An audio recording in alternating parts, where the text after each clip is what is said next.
Hello everyone and welcome to Whisky Wednesday. A slightly more unusual episode this week, a little bit more lo-fi. Our cameraman, or the cameraman for the show, has had a baby. So congratulations Ed and Hannah and little Jean. But obviously they're busy being a brand new family. I didn't want to go another week without posting a video. So I'm going to do a little bit of a lo-fi whiskey collection tour. And there's quite a lot to see. So we're just going to crack on because my phone's only got about 30% battery left on it. Ignore the old mattress in the corner. It's a bit of a spare room. So first of all, I've got some whiskey in some decanters, which are just here. We've got some Glengoyne 10, super fruity, really clean. And I kind of forgot I had this in a decanter, which is that famous batch of Glenallachie 15. Just sat there brewing away. It has opened up into this super chocolatey, orangey style of whiskey. But yeah, let's crack on with the rest of this. The lighting isn't as good, the camera isn't as good.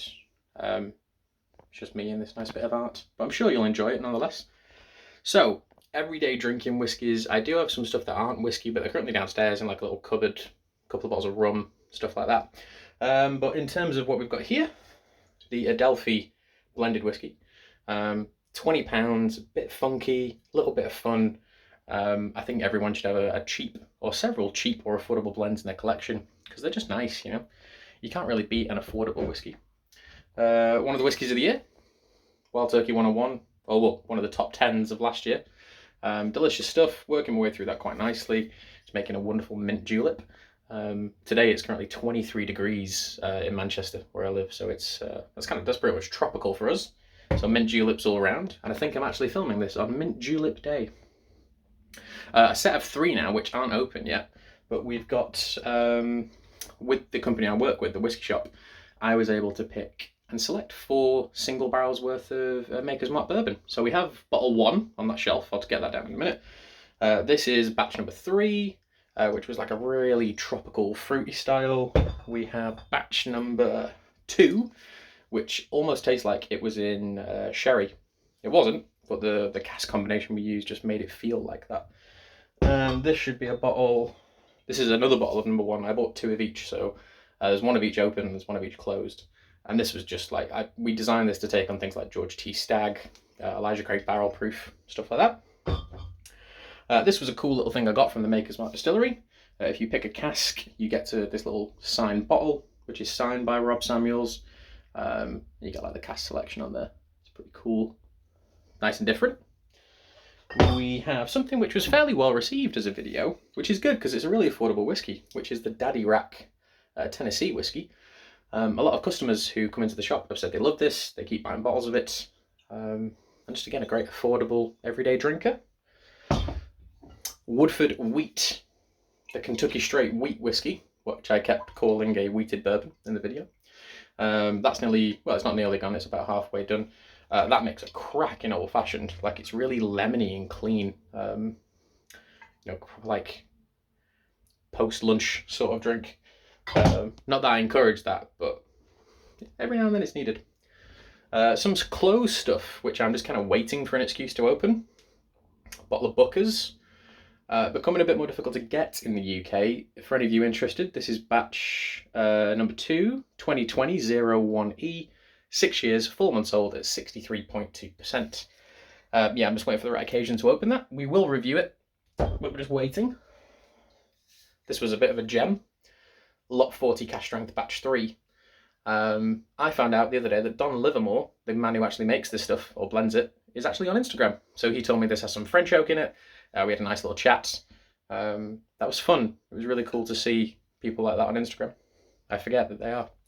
So that's a really cool whiskey. That was about £60. Ugh. Johnny Blue. Some people view this as overpriced. I would argue it is too expensive. We did a great review on this. It's one of our sort of most well-received videos when we used to film in the whiskey jar. I managed to get this for just below £100 through sort of friend of a friend situation. It's not what you know, it's who you know. Well, with this YouTube series, I hope it's also what I know. This is a secondary bottle, because I think I finished my first one, of Lagavulin 8-year-old, the 200th anniversary release.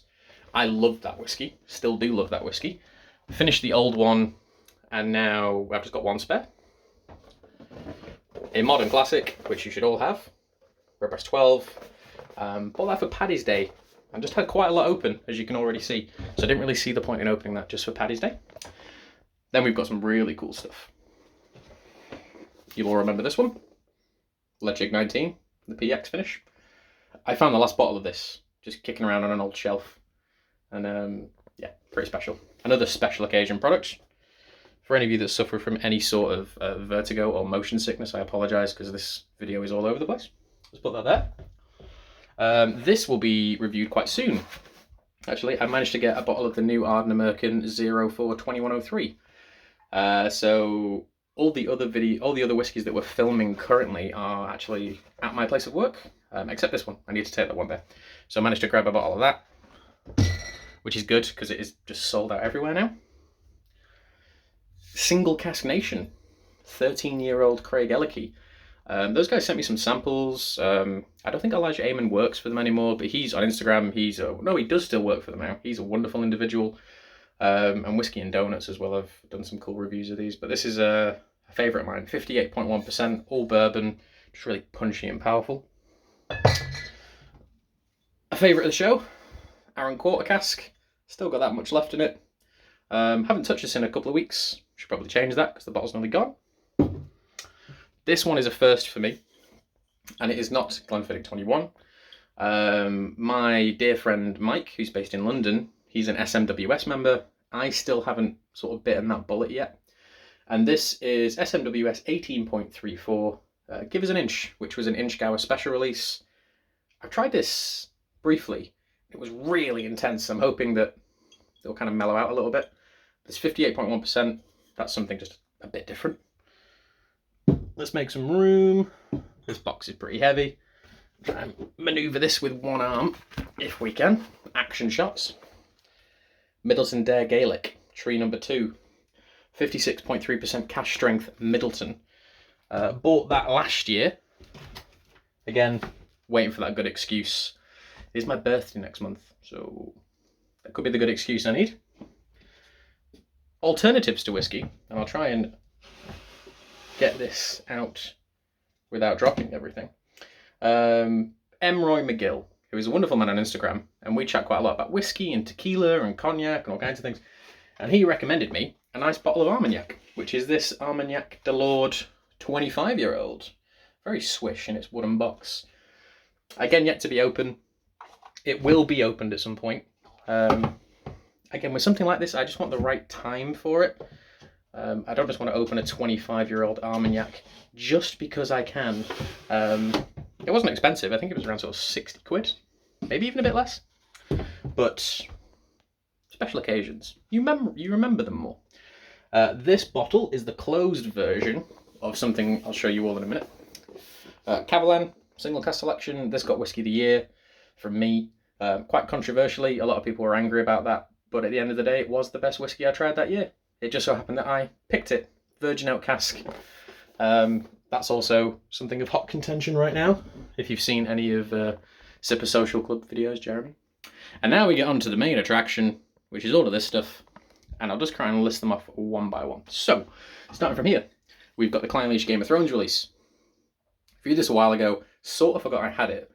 It's okay. It's got better being open, but it's not as good as regular Klein Leach 14, at least not to my memory. My favourite in that range is still that Lagavulin 9-year-old, which is gone now, but was genuinely quite good.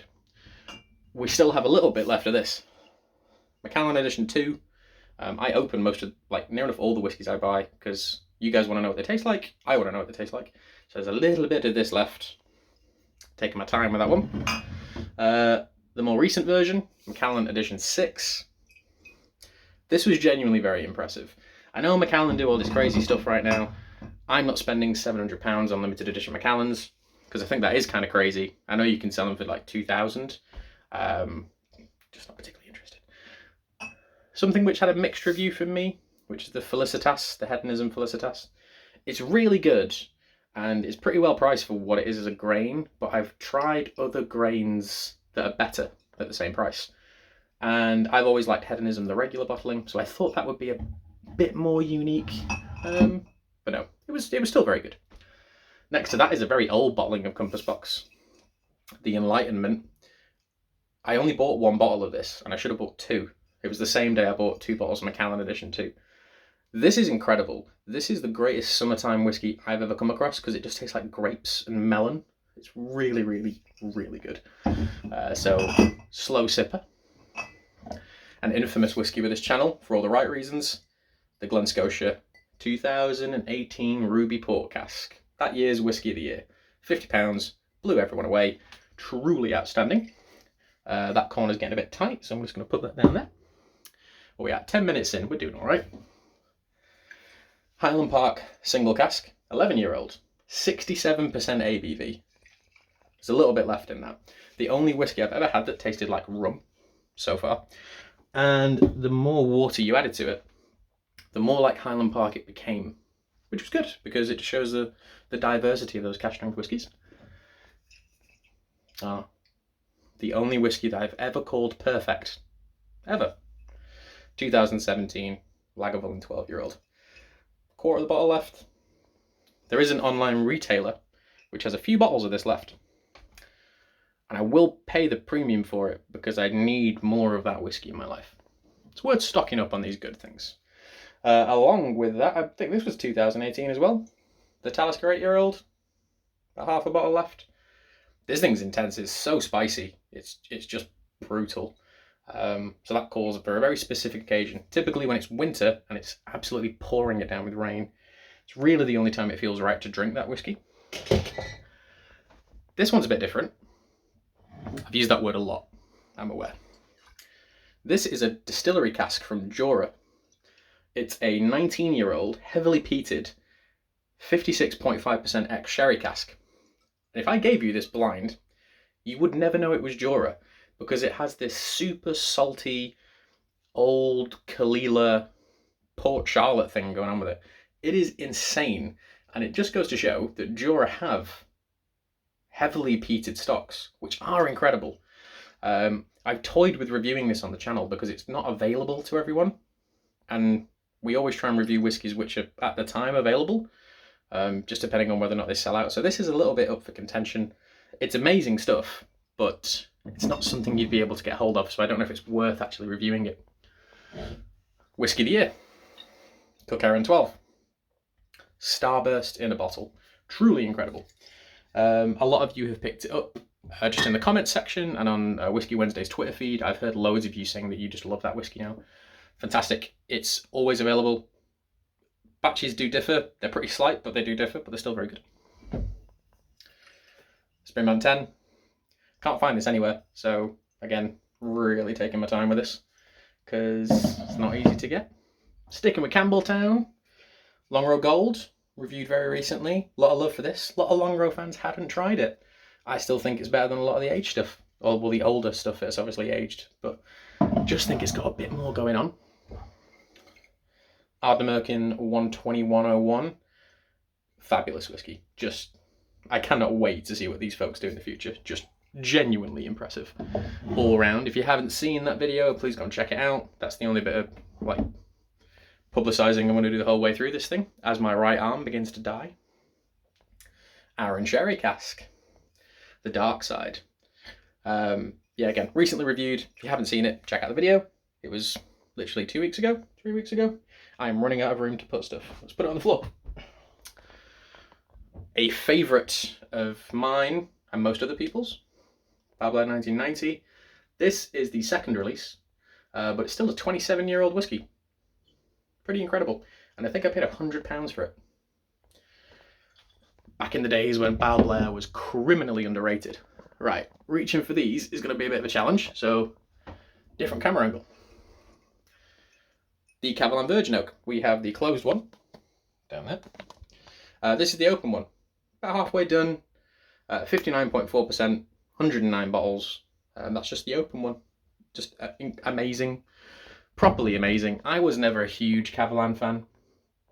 It was cool, but none of them ever wowed me. And then I tried the Podium, which is their sort of light char virgin oak. Loved that. I like sherry, but some of the Solace stuff was just a bit too much for me. But as soon as I tried virgin oak Cavallan, world changed. I really want that mattress out of the shot, so let's try and do this. Talked about it again before. Maker's Mark Whiskey Shot Batch 1. That's the open bottle. I made a Manhattan with this the other night, and it was just like, knock your socks off good. Gotta love Maker's Mark. There is a regular bottle of Maker's Mark and a bottle of 46 downstairs in like my little bar area. I'll touch this for a while. Angel's Envy. This was a gift. It was my birthday gift last year from the folks I work with. Because it's pretty hard to get in the UK. I think Whisky Exchange had it recently, and it was only one bottle per person.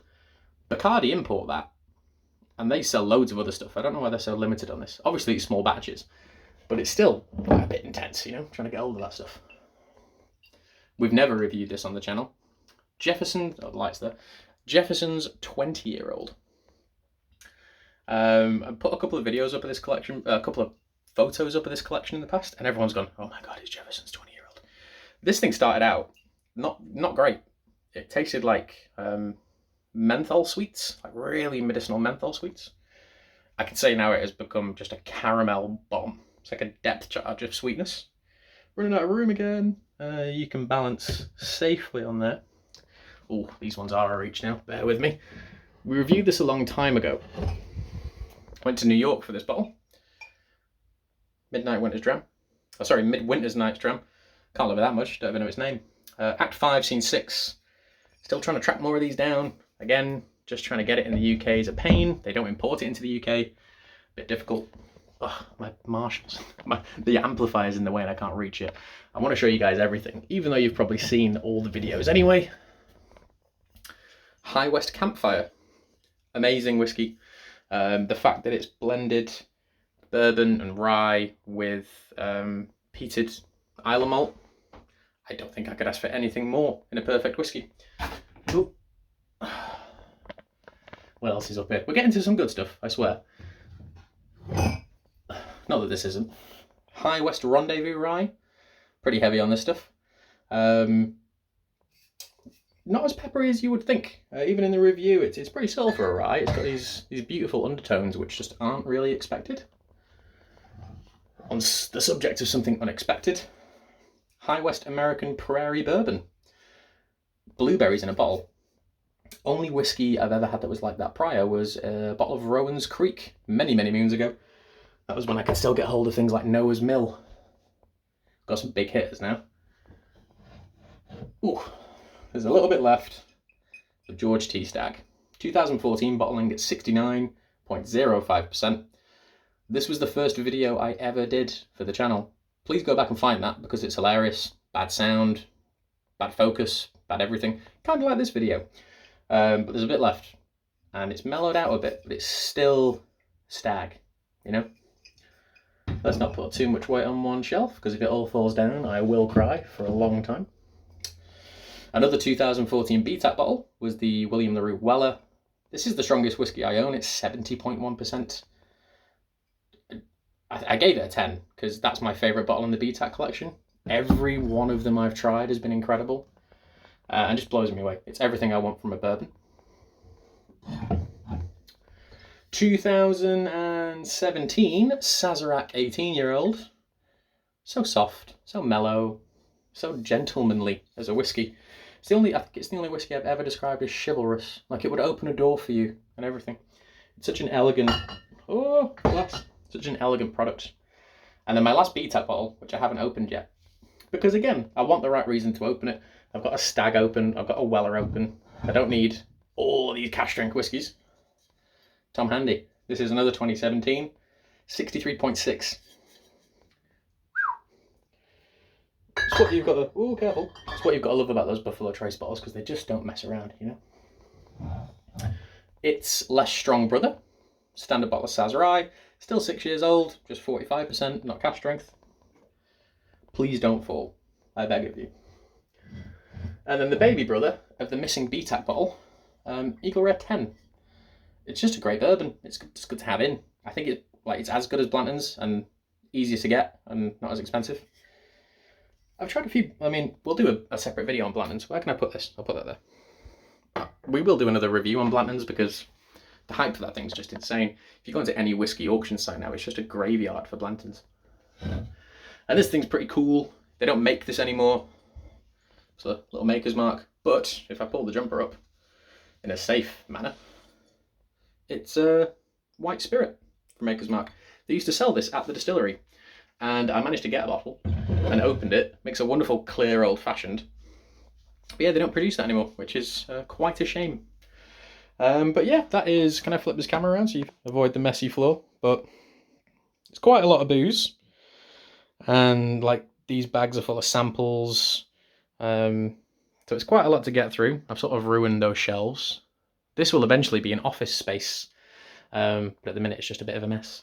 But thank you for viewing this lo-fi Whiskey Wednesday presentation. Not our best looking video, but hopefully one that's quite informative to you.